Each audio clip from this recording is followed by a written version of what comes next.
Mes amis, je suis heureux de me reconnecter avec vous, alors que le monde continue à avancer lentement pour sortir de la situation du coronavirus. Alors que nous voyons certains endroits s'ouvrir et que les gens commencent à se diriger vers ce que l'on a appelé la nouvelle normalité.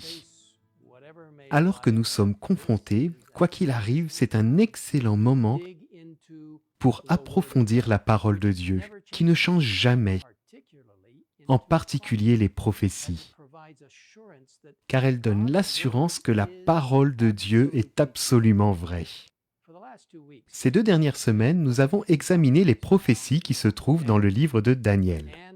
Et aujourd'hui, nous allons nous pencher brièvement sur le chapitre central de Daniel, chapitre 8. Ce chapitre est si profond que nous ne pouvons pas tout examiner pendant notre petite rencontre. Cependant, examinons quelques points importants. Daniel 8 commence au temps de l'Empire médo-perse, symbolisé par le bélier à 2 cornes, comme l'explique l'ange au verset 20. Le bélier est vaincu par le bouc arrivé de l'ouest sans toucher la terre, ayant une corne impressionnante symbolisant la Grèce et la conquête étonnamment rapide d'Alexandre le Grand. Les 4 cornes qui ont remplacé la corne impressionnante symbolisent la division de la Grèce entre les 4 généraux d'Alexandre. De l'un des 4 vents est sortie une petite corne qui a d'abord grandi horizontalement, comme nous le voyons au verset 9, symbolisant la conquête de la Grèce par la Rome païenne. Puis verticalement, comme nous le voyons au verset 10 à 12,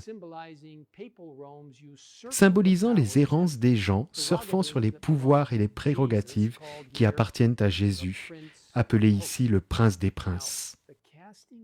Or, la chute des étoiles et de l'armée représente la persécution du peuple de Dieu.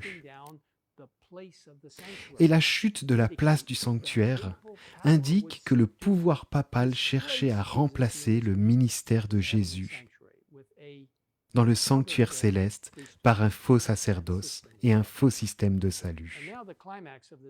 Et maintenant, le point culminant de cette vision, dans Daniel 8, versets 13 et 14, « J'ai entendu un saint parler à un autre saint, dire à celui qui parlait, « Jusqu'à quand durera cette vision à propos du sacrifice perpétuel et de la transgression dévastatrice ?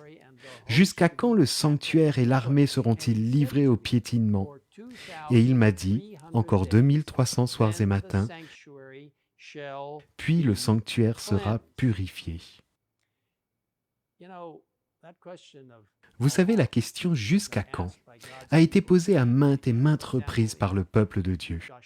Par exemple, dans Josué 18, verset 3, Josué a demandé jusqu'à quand Israël attendra et négligera de prendre possession du pays que l'Éternel lui a donné. Dans 1 Roi 18, 21, Élie demande au peuple « Jusqu'à quand aurez-vous un comportement boiteux ?» Dans Psaume 94, verset 3, nous lisons « Jusqu'à quand les méchants éternels vont-ils triompher ?» Et dans Daniel 12, versets 6 et 7, nous lisons « Quand viendra la fin de ces événements extraordinaires ?» Et la réponse est donnée. Ce sera dans 1 temps, 2 temps et la moitié d'un temps. Et tout cela prendra fin quand la force du peuple saint sera entièrement épuisée. Puisque nous disposons d'un temps très limité, résumons des points clés en regroupant les 2 passages de Daniel chapitre 8 et chapitre 12. Nous avons appris qu'à la fin des 3 temps et demi, ou 1260 jours prophétiques, symbolisant 1260 années littérales, la petite corne serait abattue, ce qui a effectivement eu lieu en 1798, menant à la fin des 2300 jours ou années en 1844, lorsque la vérité du ministère céleste du Christ commencerait à être rétablie. En 1844, la purification du sanctuaire céleste commencera,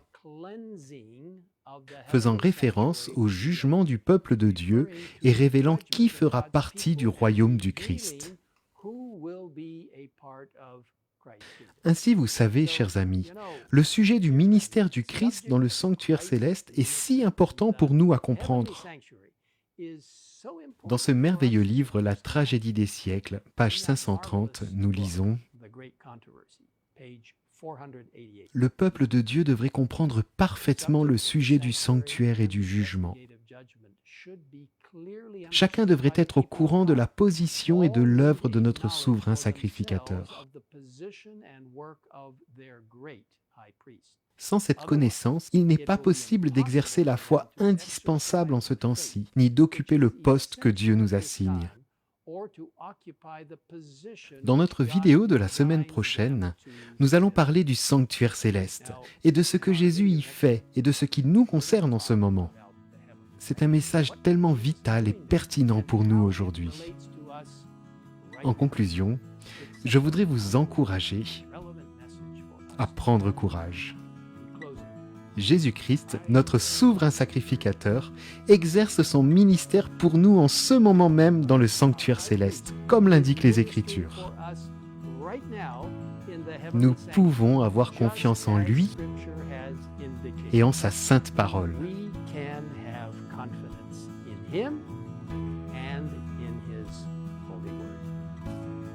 Prions. Père céleste, sois avec chaque personne dans le monde en ce moment et aide-les à réaliser que la prophétie nous a été donnée pour nous assurer et nous encourager. Et que tu as tout prévu pour nous alors que nous entrons dans ces tout derniers jours de l'histoire du monde. Et que Jésus travaille pour nous dans le lieu très saint du sanctuaire céleste en ce moment même. Merci pour ce qu'il fait dans le cadre du jugement investigatif. Et nous sommes si reconnaissants que son sang et sa grâce puissent nous couvrir, comme nous nous soumettons à lui chaque jour. Merci pour la promesse de ton retour et que le Seigneur nous aide à être ses mains et ses pieds dans la guérison et l'espoir, dont ce monde a tant besoin. Au nom de Jésus. Amen. In Jesus' name, amen.